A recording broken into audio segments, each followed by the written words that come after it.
நம்ம தயிர் வடை பார்க்கலாம். நான் வடைக்கு ஊற வச்சு அரைச்சி வச்சுருக்கேன். எண்ணெய் ஊற்றி கடாயில் காய வைக்கிறேன்.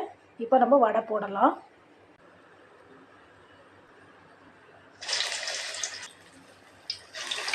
வடையை 2 பக்கம் திருப்பி போட்டுக்கலாம். நம்ம வடை 2 பக்கம் வெந்துடுச்சு. வடை எடுத்துக்கலாம். இப்போ தயிர் வரைக்கும் நம்ம வடையை ரெடி பண்ணிட்டோம்.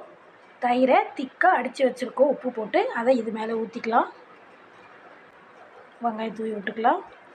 டொமேட்டோ சாஸ் ஊற்றிக்கலாம். கொஞ்சம் ஓம்பொடி கொஞ்சம் போட்டுக்கலாம். கொஞ்சோண்டு வெறும் மிளகாத்தூள் போட்டுக்கலாம். கொத்தமல்லி போட்டுக்கலாம். தயிர் வடை ரெடி. நம்ம சாப்பிட்டு பார்க்கலாம். நல்லாயிருக்கு. மேலேயே மொறு மொறுன்னு உள்ளே நல்லா சாஃப்டாக இருக்குது. நீங்கள் ஒரு ட்ரை பண்ணுங்கள்.